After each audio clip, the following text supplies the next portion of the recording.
Welcome back to your favorite podcast. It is Love is Black. Yay! Back, baby. I'm Harvey. And I'm Carice. And we are in season 3. Yes, we made it to season 3. Did you think we were going to make it, go into a third season? I don't well, understand. I'm not Is saying this a milestone? It should be. It's a third Okay. season. Yay! Yay! We made it season 3, no doubt. It's Good. a milestone. Right. Is it for real a milestone? It is, It's Okay. hard. We live in life, we got kids, all this stuff going on, still able to maintain a positive podcast in the culture. So I want to celebrate that. All right, let's celebrate. That's what's up. Yay. All right. All right, celebration over. You're so rude. So you've been listening to us. Season 1 was Love Here. Season 2 was Other Couples Love. Season 3, we've expanded with Love is Black. Dynamic Black love. Exactly. So it's all spectrums of Black love. Right. Bliggity Black love. Bliggity, bliggity. I'm Black, you're Black, good love is Black. You excited? Okay. All right. Get hype, baby. Get hype.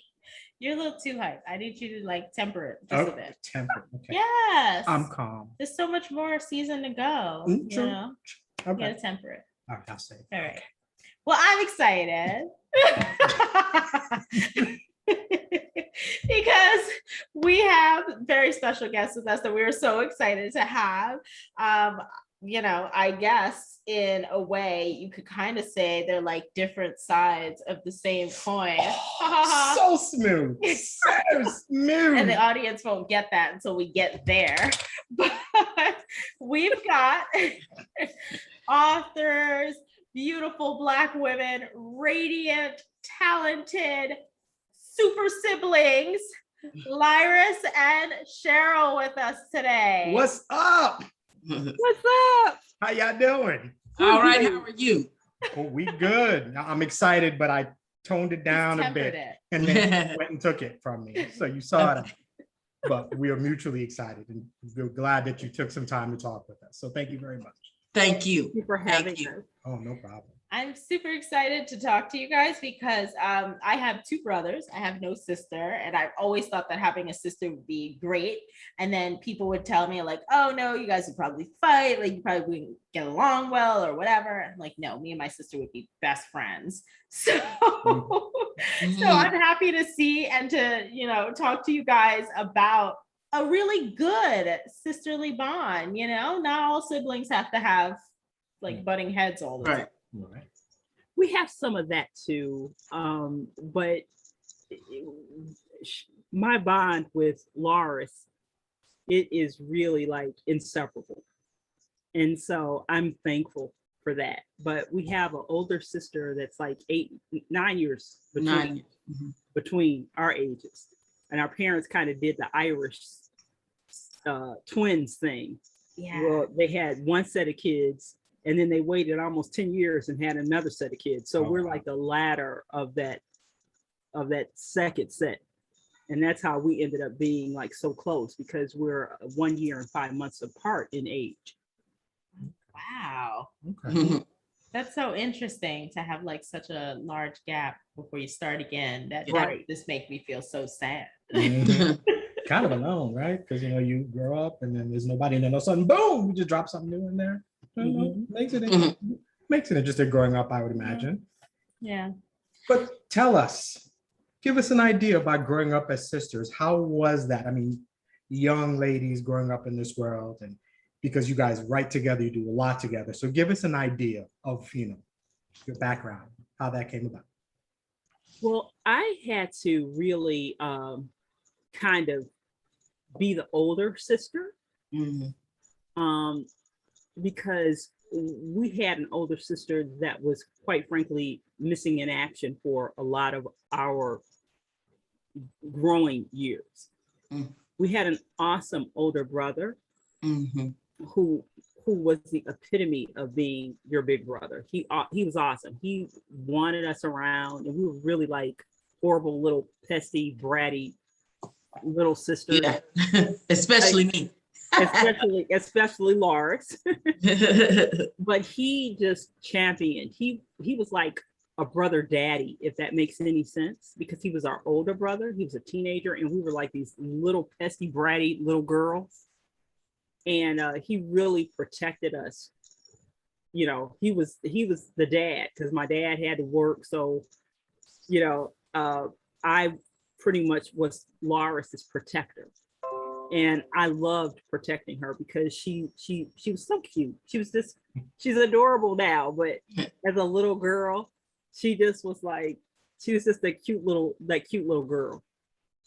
And it has always been Chyrel and I. Even though when we were younger, we didn't share a room. She shared a room with my oldest sister, and then I shared a room with my brother. And once my brother moved on with his life, like he went away to college, and then he went into the Navy. It was just Chyrel and I. And she is always, I can remember in 5th grade and 6th grade, her doing my hair, because our mom, our mom was old school. So she would get up and she would straighten our hair and she would braid it in one braid and tuck it under. And I hated that.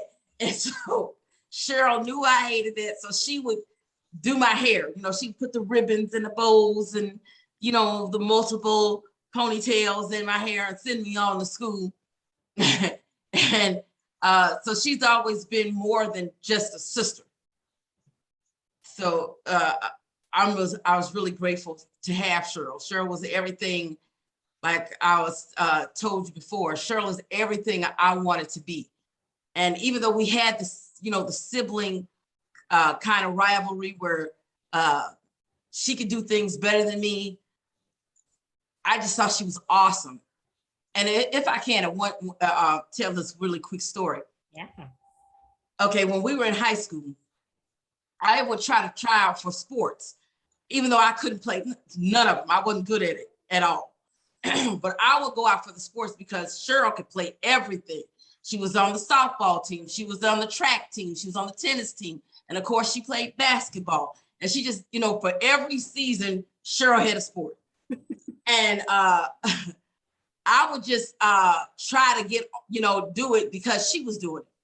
Well, she started telling them she wasn't going to play unless they found some place for me.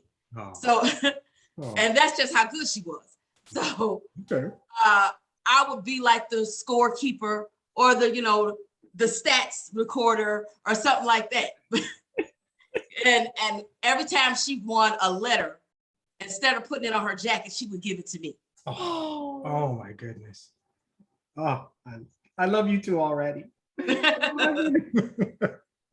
Oh my goodness. Sibling right. Oh, that's beautiful. Sibling relationships are nice. That's nice. Oh boy. Wow. Some of that stuff you forget, you know what I mean? Like I have not thought about that. And I remember we were packing up the house and my sister had all of my letters, every single letter that I ever lettered in on every sport. She had them in a box, and now the tears are gonna start up because, you letter and stuff, you kind of forget about it, but she kept my letters as if they were hers. And that is what is kind of getting me right now. You guys, I love the love between you guys. This is so sweet because I don't think I've ever had something so nice to say about one of my brothers. It almost made me cry. I don't think so. I agree. And that is sad. That is shameful.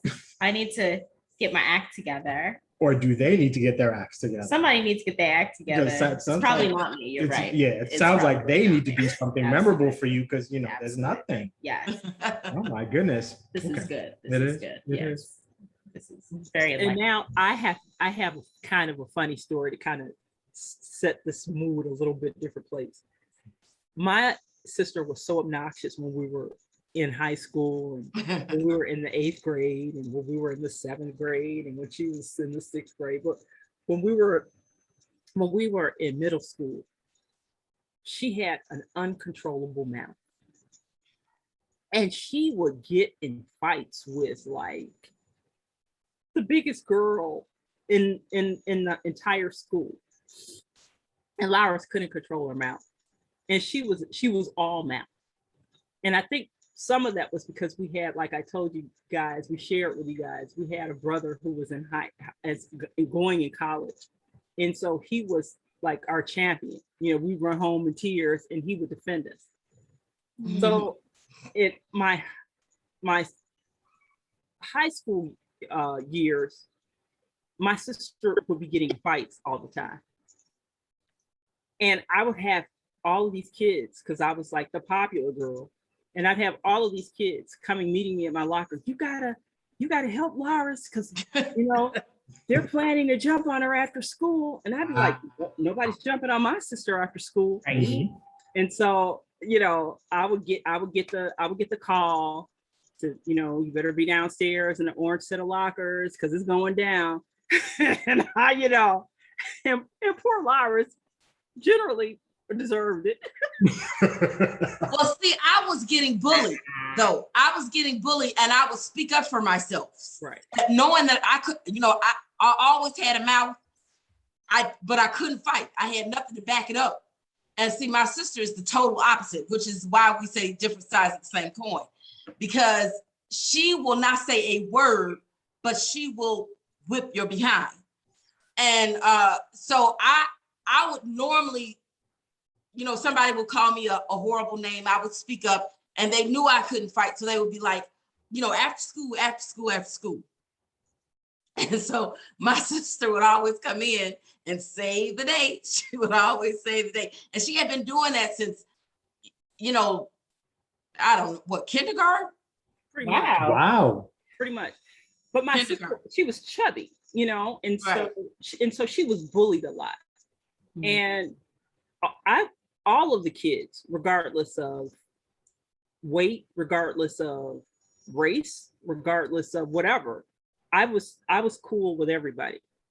And a lot of the kids that were picked on, they were my friends just because they were picked on, because I hated to see anybody, you know, get it in the chin like that.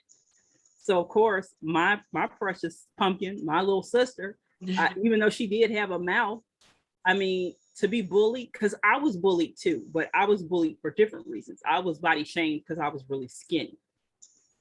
So you had the two opposite sides. Lyris was chubby, she was bullied. And then I was bullied because I was the opposite of that. I was really, really skinny. And then we had these really, really like, our parents they would not let us use the vernacular, the hip speak, the cool talk. You're going to speak the King's English in this house. Right. And we were bullied because we didn't use the hip speak, and we were accused of not being Black enough in speech. So we were bullied quite a bit collectively, but in the end, it kind of works out because we have two books that we wrote. It really fuels a fire, though, especially for someone who's creative. You kind of channel all of that energy into something else. Absolutely. Yes, that is fantastic that it kind of turned into this project that you guys were able to share together in writing the books that you have published. I would like to ask if you guys have a one particular favorite childhood memory of something that you guys did together besides beat up everybody at school.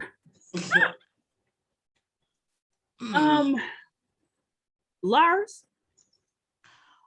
Well, my favorite childhood memories, I think, would be just me being, you know, my sister's cheerleader. I was at every game.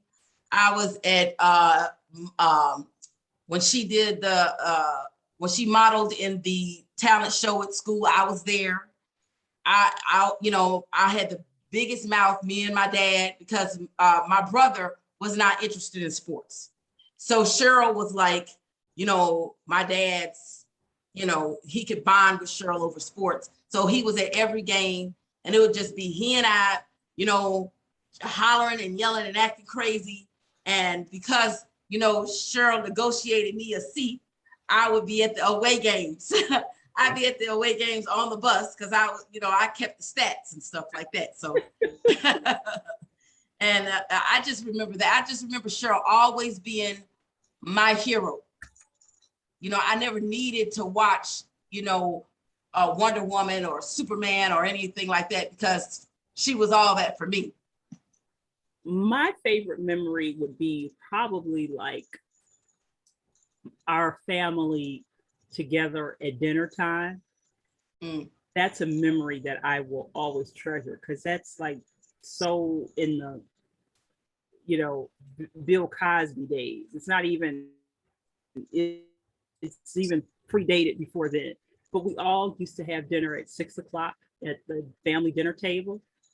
And Lyris and I would be next to each other, hiding our food and napkins that we didn't want to eat. Right. But and that's another thing. We even got another which might be bad or good, but another memory that I greatly enjoyed because we were all so loyal to each other. And if one got in trouble, all four of us got in trouble. Right. Would not tattle on each other. And we got spankings in 2s and 4s because my dad was old school and he was like, well, okay, somebody did it. And so since none of you all are going to tell on the other one, then you all have to get the pain. So, I just remember the togetherness of the siblings of just being that loyal to each other. That's one of the memories I will always, I think about that now a lot. Because not a lot of siblings can say, God, we went down, we got spankings together.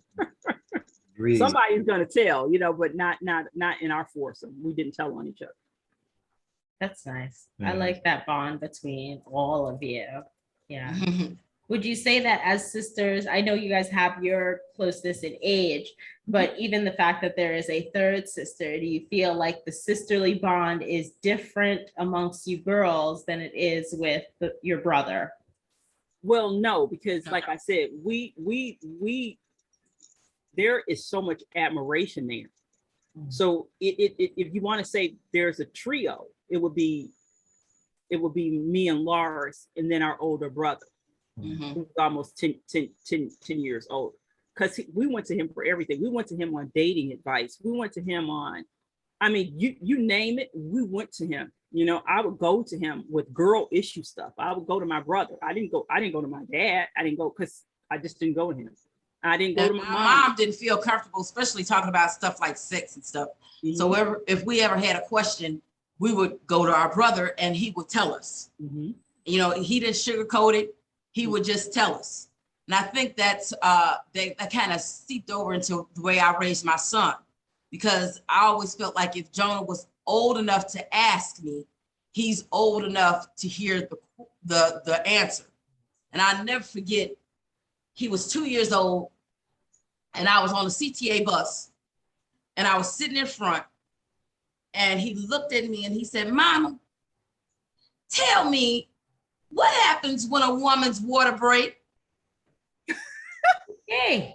On the bus, and this older lady said, no, he didn't. and I said, Girls. yeah. I said, yes, he did.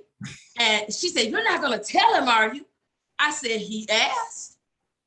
So I proceeded to tell him, what happens. So it was so funny. By the time my son got into grade school, I believe my son was in 3rd grade, and the boys were running around talking about stuff they shouldn't talk about, okay?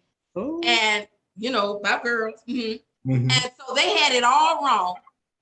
And my son said, and I got called up to the school, he said, that's not how it is at all. Let me tell you what really happened. Oh, boy. Yes. Who called you? Tell them what happened. I get called to the school and the lady said, well, he told them right, but we just didn't think he should have been the one to tell them. We think it should have been their parents. Agreed. So I had, that's how our brother dealt with us. If we asked, he was going to tell. And now our brother is gone. So, you know, it's really funny because about when I turned 50 years old, when you turn 50 years old, things start happening that you don't really understand. So, you know, I was falling down a lot. I was, couldn't remember stuff. So I remember calling up Chyrel, and I said, Chyrel, I think I'm losing my mind. And Chyrel said, what's going on? And I told her, I said, I'm falling down. I can't remember anything. And she said, girl, you're going through menopause. Now, I said that to say that we have a sister, like I said, 9 years older than us. And, she could not tell, she wouldn't tell me anything about that. Wow. Okay. You see what I'm saying? So I've always looked for Chyrel. She's always been that older sister. She's earned that title. Whereas my oldest sister, she always, because I'm the youngest out of the four of us, I'm the youngest. So she has this whole thing about me thinking of her as the oldest sister.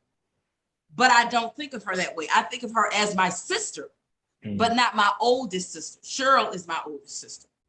Because Felicia has never given us advice on anything. When we were growing up, she always wanted to be grown. I'm too grown for that. I'm grown, And then by the time she looked around and she wanted to be the older sister finally, like teach us how to cook and all that kind of stuff. Well, our mother had already done that. So she was really shocked that, we were kind of more advanced than she thought we were. And the only reason why is because you hadn't been there. Yeah. Now she wants that kind of recognition as being the oldest. And she is, but only in age. So that's two sides of the, of the coin. Yeah.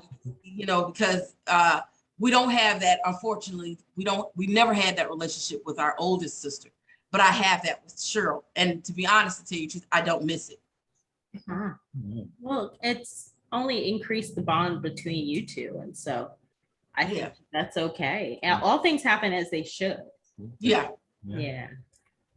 And I guess with the backdrop of your sisterly relationship, give us an idea of how you guys started writing together, and let's kind of get into your books and your book. Well, we have a really kind of tortured, sad family structure with like a dad, because he really didn't know how to be a dad. Right. He was so busy doing the masculine thing that society says Black men must do for their families by way of providing for the children. So he provided us with this big, beautiful house in the suburbs. Mm-hmm. He provided us with all of the luxuries that came and the trappings that come with a big, beautiful house in the suburbs. We had the bicycles. And so he was the breadwinner. And so he worked a lot, which meant that Lyris and I kind of had to fill in those spaces of what we thought a dad should be like, because he just really wasn't there for us. But the blessing of that is he wanted us to have all of our writings in one place, which was our book, the first book, Different Sides of the Same Coin, that you guys have. And I was able to do that book right there. I was able to do that before my father got sick. And the blessing was he was able to read it. And so because that was his wish, we were able to come together and get that book off and have him see that before he passed away. So that's the first book. And he was sick when we were writing the second book. But as he was ill and passing with prostate cancer, we were able, in the middle of a pandemic, we were writing, we were at the house, we were all, I came back home, we were able to care for our father. And I was able to, at his bedside, I was able to read to him from the second book, a poem that I had written for him as I was writing it. And I read that one to him. So he knew that we were doing a second book. He just didn't live to see it. Well, see, my sister is really how do I say, I don't know, subtle in telling the story. Let me tell you the story. We always knew we wanted to write. We always knew we wanted to write a book together. I mean, we used to say it as kids that we were going to write a book, because we, believe you me, growing up in this family that we grew up, we had some stories to tell. Okay. But what happened was, as we got older, you know how you say something when you're younger, and then life happens and you kind of move away from that. And then what happens is life brings it back around. So when I was about 33 years old, now keep in mind, this whole time my sister was writing. She was writing poems, but I was not interested in writing poems, even though I was a journalism major. My whole thing was, I wanted to write movies. I wanted to be the next Spike Lee, or I wanted to, be Shonda Rhimes before there was a Shonda Rhimes. That's what I wanted to do. So I was sitting around writing all this stuff, but let me tell you, Harvey, it was trash, is what it was. And so I was like, oh my God, So in the meantime, my life was happening, and I couldn't understand why it was happening. So I just went back to writing 101. And I said, you know what, I'm going to keep a journal, because if I keep a journal, then maybe I can understand what's going on in my life. So I was writing in my journal. Now, keep in mind that Chyrel was writing and writing poems and stuff. And I'm writing how I feel and what's going on, because I'm trying to understand what's going on in my life. So I'm writing this stuff down. And someone said, why don't you go back and read some of your entries? So I went back to read some of the entries, and they kind of had a rhythm. It was like a give and take and kind of rhythm, and it just flowed. And I was like, wow, I really like that. So I kept doing it. Every time I would write a journal entry, I turned it into a poem. And then, so years went by, and I finally got the courage up to let Chyrel read it. And she was like, wow, we need to do a book. Now, this was a couple of weeks before Thanksgiving. And she said, wow, we need to do a book. So I said, okay. So then Thanksgiving Day, she made me read a poem that I had written for our other sister. And I read it. And of course, Felicia started crying and all that kind of stuff. And Chyrel said, we're going to do a book. And I'm telling you, it happened just like this. That Thanksgiving, we were reading out of our notebooks. And the next Thanksgiving, we were showing the book. Nice. Yeah. Now, all because of Chyrel. Because like I told you, I keep telling you, she is Superwoman. She made it all happen. She got us the graphic artist. She hired the editors. She researched on how to publish the book. When we were shopping it around, okay, like Chyrel already explained to you guys, my mouth is kind of big. So when I write, you know how I'm writing, okay? So there were a couple of things that the publishers didn't like how I was writing. And my sister, she's so humble. She's like, well, Lyris, what do you think? There is certain things that they want to change in the book. And me, as you can tell, oh no. I said, if you let them change that, they're going to change everything. It's going to take the whole meaning away from it. I said, no. So then my sister, not wanting to argue, she said, okay, she looked into self-publishing. And I'm telling you guys don't know that woman, my sister's amazing. She just makes it happen. If she said she's not one of these people to say what I'm going to do, and don't do nothing. If she says she's going to do it, look for it, because it's coming. And that's what she did. So I'm just riding her coattails. Oh, she's see, this is the thing. It is hard. It's hard for me because she's so talented and brilliant when she writes. And we've done so many interviews, and you guys, and it's common. They always ask the same question: well, who's your favorite writer? And blah blah blah. And I unashamedly and unabashedly, I'll tell you guys, it's my sister. It is absolutely my sister. I mean, Black literature for us was like it was like a church revival. It was like homecoming.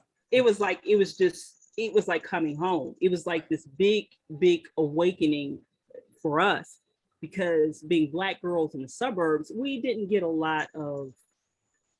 there wasn't a lot of anything that we could see and relate to. Mm-hmm. But boy, when Maya Angelou and James Baldwin and Zora Neale Hurston and Ralph Ellison and, oh my God, all of these, Zora Neale Hurston and Wallace Thurman and all of these great people, Langston Hughes, Sonia Sanchez, I could go on and on with that. Right. But when we got in college, yes, it was on and popping, because we were able to, the reins, the constraints came off. And all of a sudden, the first time in our lives, we're reading about Black men and women that looked like me and Lyris, and my brother and sisters. And we were just like, oh my God, it just blew our minds. Yeah. And so we began to not only just seek those books out, but it was just, we just fell in love with the whole Black experience and Black culture, because it was kind of a little bit separated from us a little bit, being Black girls in the suburbs. Right. So we didn't have that real, we had little happy memories of gathering around the TV, watching Soul Train and stuff like that. But in terms of just really having this whole thing going on with Black culture, it kind of was elusive. But when we got in those books and we were able to uncover our heritage and our history and our ancestry and our culture, it was a whole other dynamic. And so we fell in love with Harlem Renaissance and Black literature, and we really studied that stuff, and we ended up being pretty good at writing it ourselves. Yeah, see, and it was my sister, because in high school, that was not something that was offered to us, Black literature. They threw it in there, they gave you the basics. But it was my sister Chyrel who introduced me to, I never forget when I was a freshman in college, and she came home with Terry McMillan's Disappearing Acts. And baby, let me tell you, I said, what you read?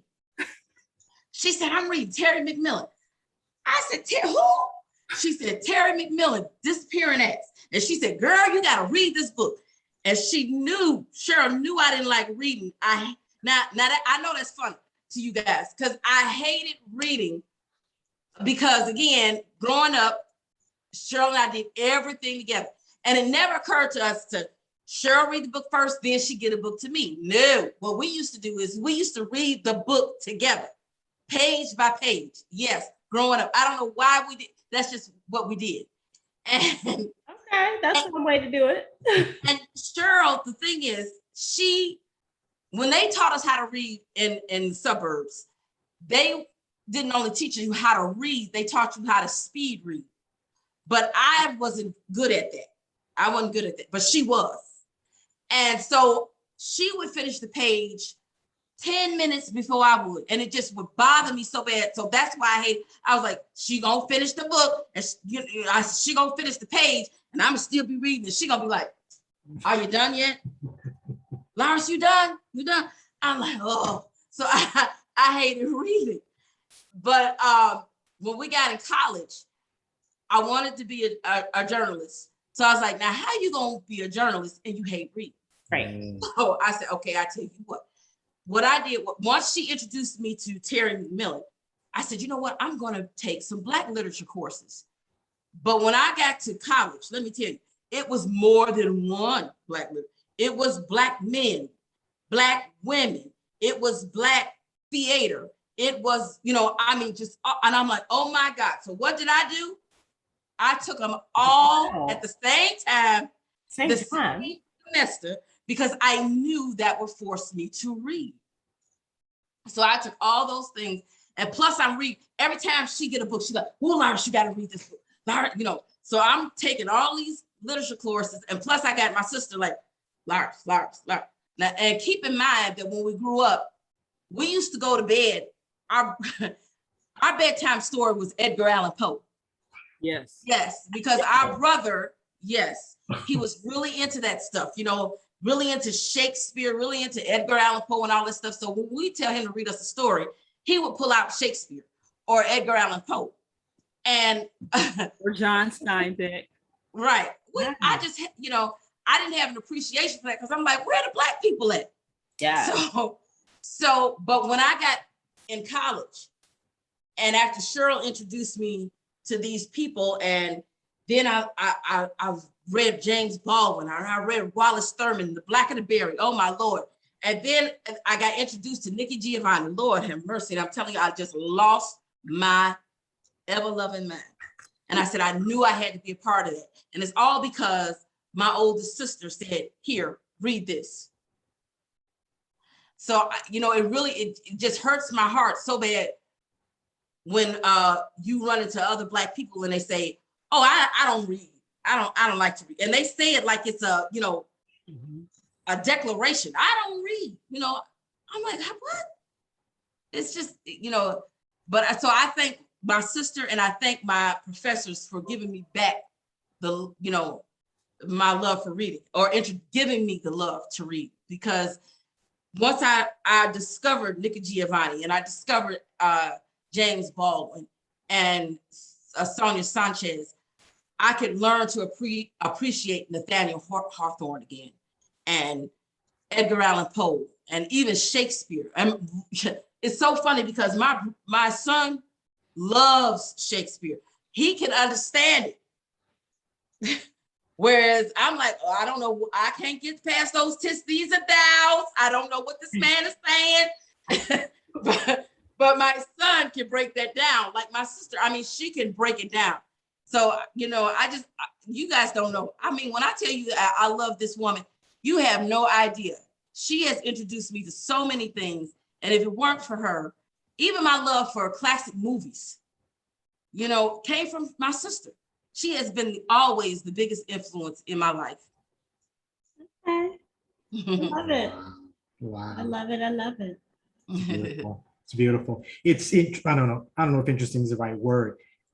There's such a wealth of knowledge, of books, of just stuff we're not told about. There's so many amazing Black authors. Yes. And I kind of know what you're talking about, because I grew up in the suburb and I didn't hear about, all I heard was Shakespeare and Edgar Allan Poe and, Quote the Raven and stuff like that, all these things. Yes. But it's not until you get away from just your area and you go out into the world. Right. And then you realize Nikki Giovanni, like just all these amazing authors, like we're so good. Yes. Black authors are amazing. Amazing. Like it feels like they're holding back, showing us how good we are. Yes. So I can imagine when you finally we can do this. This is what we good. We as good as Shakespeare. We're as good. We're as good at all these. I feel you. Yes. And that's it. We have kids, and I read pretty quick, but I'm waiting for my kids to have an author that changes everything. Yes. Like that book or that poem, and they find it and then they're just running. So I understand exactly what you're speaking of. So, it's coming. They will find their author, and it's going to change their world and yours too. Because we found, I discovered who James Baldwin was. And when I got in my English literature class that morning at Dr. O'Brien's course, and he was sitting at the head of my class at DePaul University, I thought, I said, this is not happening. This literary giant, who was all of maybe 5'5" or 5'6", because I'm very tall. I'm 6'2" without a shoe on. Whoa. So when I'm standing at the class, and I was so overcome, I could not believe it. Because he was like he's no joking, my all-time favorite. So I reread to this day, I reread, if not 3 or 4 of his books every year, just to go back, because he's just that major in my life and in my world. But he was sitting in that class, and he was such a gracious man. And I made a point of telling you how tall he was, because I was this whole head over him. And I was just reduced to a mess. He was talking to me, and I was just I couldn't believe that I was in his presence. And then he was indulging me in conversation. And he was interested in what I had to say, when he was like this huge literary giant and this huge civil rights icon. Mm-hmm. And so there was just no, like Lyris was telling you guys, we found ourselves in Black literature, but we wanted to be part of Black literature, because it changed our world. It changed everything about how we saw ourselves and each other. And that was the beauty of Black literature. So your children, don't worry about them. There's going to be somebody that they say, hey, mom, hey, dad, and then you're going to be forced to read about them, because you're going to want to know what they're reading. Right. But it will come around. That's the gift of Black literature. It just keeps giving. It sure does. And I am certain that your poems will also continue that same trajectory, where, the next generation is going to come up and be like, have you read this? Yeah, think about that. In years to come, somebody's going to That'll be great. What you've written, and it's going to spark something. Yes. You're going to create another movement. You're going to be good. Part of a movement. Well, we hope so. That's why we write. That's why it's important that we feel like it's important to write, especially in a climate where they're trying to erase history, getting history out of the classroom, or whitewash it, where there always has to be a white savior to come in and save these poor Black people. It's important that we pick up a pen in the tradition of those who came before us and keep telling our story. And because my sister and I was so close growing up, and we love each other and respect each other so much, this was just a natural transition in our relationship to write together and to tell our story together. Fantastic. What can we expect to see moving forward? More books, more works? Oh, yes. Our next book is, it's not poetry. It's based on how we grew up. So it's a family drama, and it's called If These Walls Could Talk. And it's guaranteed to be a page turner. Okay. Nice. We'll be sure to be on the watch for that. Oh, we'll be ready. Yes. We'll be ready. Reading this one, I know I got another one to read, Mirrored Images. That's the next one. By the time I finish with that, hopefully we'll have the third one out. Yes. Keep them nice and close for the children. Maybe one of them picks it up and starts something. So we hope for that. What we like to do, and what we've done, and what you guys probably noticed already, is everybody is so politically correct, but we are unashamedly Black. And so we like to play with language and dialects, and we like to write the way we speak to each other when we're not in corporate America. Right. We're not engaged in public forums. So our books are written like that. They're very conversational in that way. And so it's relatable, because you're like, no, she did she just say? But we love language, and that's very much in the spirit of Nikki Giovanni and Sonia Sanchez. Really loved language in that way. And that is what they did better than anyone. They took how we spoke behind closed doors and brought it to the rest of the world. Yes. And so that's what we do with our poetry and our books. And that's intentional. we do that, but if you don't study those people, you don't know those little nuances, you don't know how to play around with them. And that's what makes my sister so brilliant. That's why I enjoy her writing so much, because she's better at that than I am. And I can say that. You guys complement each other clearly. So Thank you. this respect and adoration you have for each other, it's obviously, it shows through in the writing. So Thank you. So as we kind of wind down here, what I've always done is I always ask a question.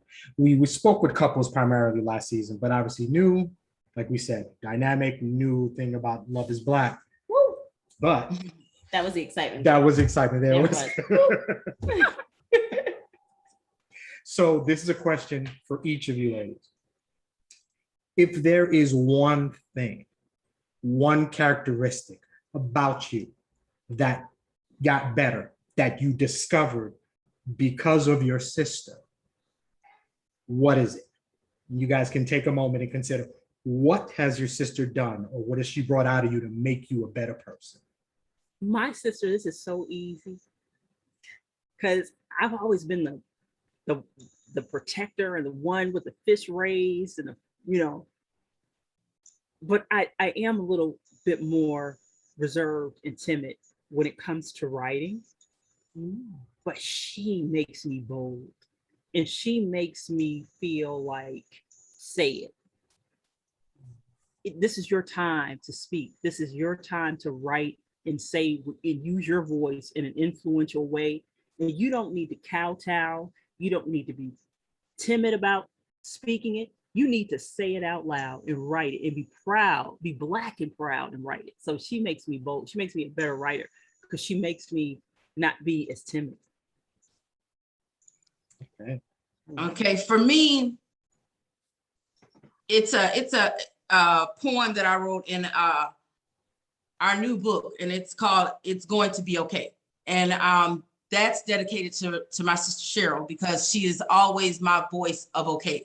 Whenever, when I was in school being teased and everybody was saying I'm too fat, too loud, too this, too that, whatever it was, she always said, it's going to be okay. And when the walls were falling down, when I was,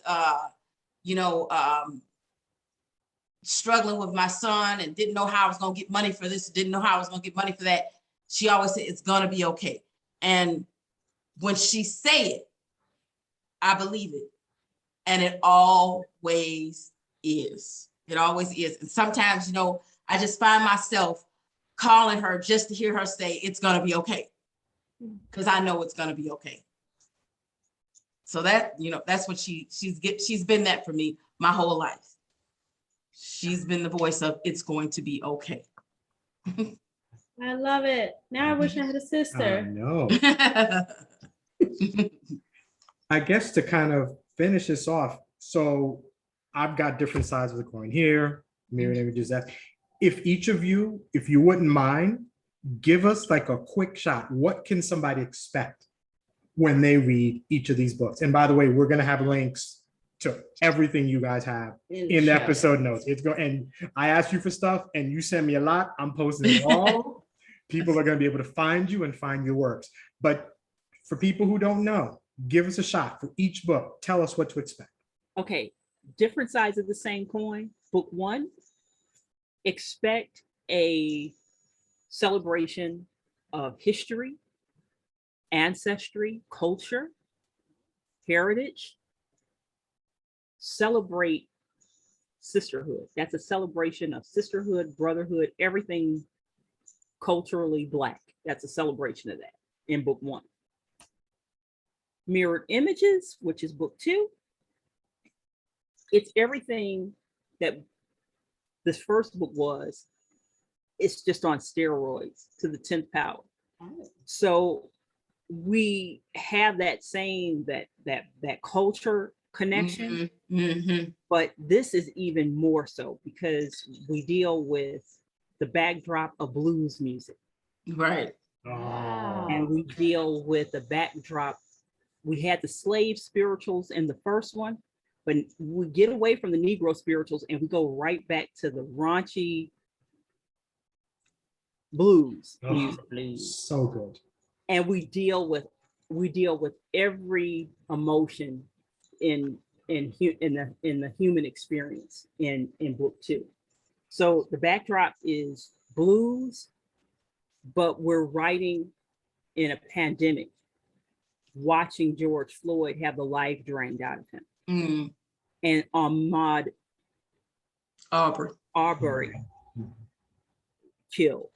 And so you've got all of these conversions of social justice happening during the face of a pandemic, and we're stuck inside writing, and it's unfiltered. And so that's what you're going to get in book 2.